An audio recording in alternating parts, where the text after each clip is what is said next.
ko, di nila maintindihan yung pinagdadaanan ko. Sobrang nakaka-stress. Yung iba, palaging naririnig ko sa kanila, bukang bibig nila, sana all gwapo, sana all cute, sana all pogi. Ang hirap pag pinaparinggan ka.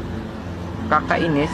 So ngayon, malimit lang na enjoy ko yung buhay kasi parang limitado.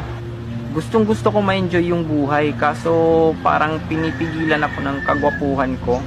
Sa ngayon, di ko nakakama makapag-travel kasama ang kaibigan.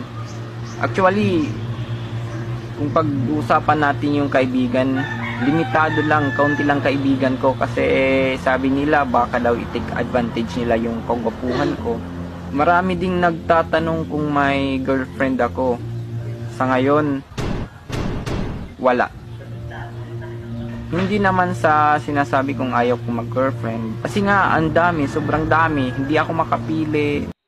Ngayon, minsan na lang ako nakakalabas ng bahay. Kung makakalabas man, dapat